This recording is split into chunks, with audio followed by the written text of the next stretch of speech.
Hello friends, welcome to TFC media planet leave. Friends, ఈ సృష్టిలో మనం చూసే అద్భుతాలు ఎన్నో ఉంటాయి. ఈ అద్భుతాల్లో కొన్ని మానవ సృష్టి కాగా మరికొన్ని మాత్రం ప్రకృతి చేత ప్రసాదించబడినటువంటి అంతు చిక్కని నిర్మాణాలు. మానవ మెదడుకు పరీక్ష పెడితే మరికొన్ని మిస్టరీలు మాత్రం అనునిత్యం శాస్త్రవేత్తలను వెంటాడుతూ కంటి మీద కొనుకు లేకుండా చేస్తున్నాయి. ఖచ్చితంగా ఇలాంటి మిస్టరీకు సంబంధించినటువంటి ఎవ్వరికీ తెలియని ఒక మిస్టీరియస్ రియల్ స్టోరీకి సంబంధించిన సమాచారాన్ని నేను మీకు ఈ వీడియో ద్వారా తెలియజేస్తున్నాను. సాధారణంగా అంగవైకల్యాన్ని కలిగినటువంటి మనిషి జన్మించినప్పుడు కాళ్ళు లేకుండానో, చేతులు లేకుండానో, లేదంటే శరీర అవయవాల్లో చిన్న చిన్న లోపాలతో జన్మించడం చూస్తూనే ఉంటాం. కానీ ఒక బాలుడు తాను జన్మించేటప్పుడు మెదడు లేకుండా జన్మించాడు అంటే ఎవరైనా నమ్ముతారా?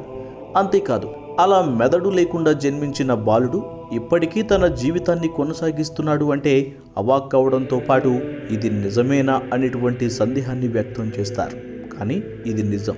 వైద్య శాస్త్రవేత్తలకే సవాలు విసిరిన అంతు చిక్కని వాస్తవం. మరి ఇంతకు ఎవరా బాలుడు, ఏంటా మిస్టరీ వంటి వాస్తవ కథకు సంబంధించిన సమాచారాన్ని నేను మీకు ఈ వీడియో ద్వారా తెలియజేస్తున్నాను. ఇంగ్లాండ్లోని కాంబ్రియాలో షెల్లీ వాల్ మరియు ర్యాబ్ దంపతులు నివసిస్తుండేవారు. రాబ్ భార్య షెల్లీ గర్భాన్ని ధరించినప్పుడు స్కానింగ్ల కోసం హాస్పిటల్కు వెళ్ళి వైద్యుల చేత పరీక్షలు చేయించుకుంటుండగా అక్కడ వారు ఒక దుర్వార్తను వినవలసి వచ్చింది. అదేంటి అనగా, షెల్లీ కడుపులో పెరుగుతున్నటువంటి మగబిడ్డ నోవాకు అతని పుర్రెలో ఫ్లూయిడ్స్ నిండి మెదడు మొత్తం విస్తరించి అసలు మెదడు పెరుగుదలకు ఆస్కారం లేకుండా చేసే స్పినా బీపిడా అలాగే హైడ్రోసెఫాలస్ వంటి వ్యాధులను కలిగి ఉన్నాడని, దీని వలన అతని మెదడు విచ్ఛిన్నమైపోయి బాలుడు తన జీవితాన్ని కొనసాగించడం కష్టం కాబట్టి దయచేసి తల్లికి ఇతర ఆరోగ్య సమస్యలు తలెత్తకుండా ఉండేందుకు గాను అబార్షన్ చేయించుకోమని వైద్యులు ఆ తల్లిదండ్రులు ఇద్దరికీ తెలియజేశారు. ఇది విన్న భర్త ర్యాబ్ భార్య వైపు చూసి ఏం చేద్దామన్నప్పుడు భార్య షెల్లీ అబార్షన్కు నిరాకరించి బాలుడికి జన్మనివ్వడానికి సిద్ధపడింది. కానీ పరీక్షలకు వచ్చిన ప్రతిసారి వైద్యులు ఆ తల్లిదండ్రులకు అబార్షన్ చేయించుకోమన్నప్పటికీ అందుకు నిరాకరించారు.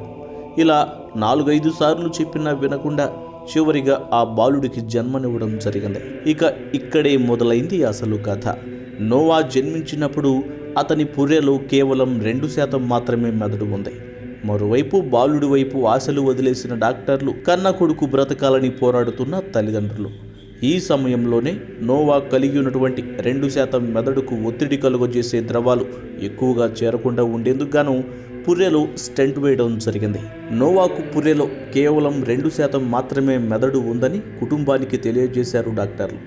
ఈ విషయం తెలిసి తల్లిదండ్రులు లోపల మదన పడ్డప్పటికీ భగవంతునిపైనే ఆశలు అన్నట్లు మనోధైర్యంతో కన్న కొడుకుకి తోడుగా నిలిచారు.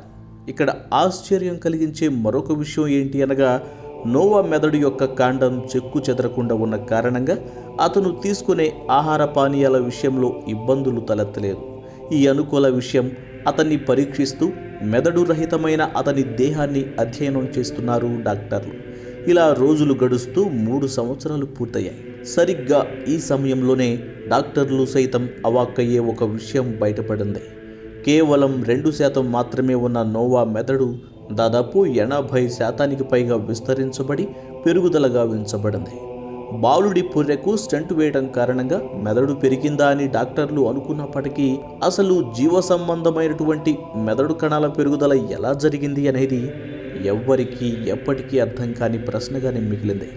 క్రమేపీ బ్రెయిన్లెస్ బాయ్ నోవా తన పనులు తాను చేసుకోవడం, తన పేరు రాయడం, ఏ భయం లేకుండా ఇతర వ్యక్తులతో మాట్లాడటం చూసిన వారంతా నోవా మృత్యుంజయుడు అని అంటున్నారు.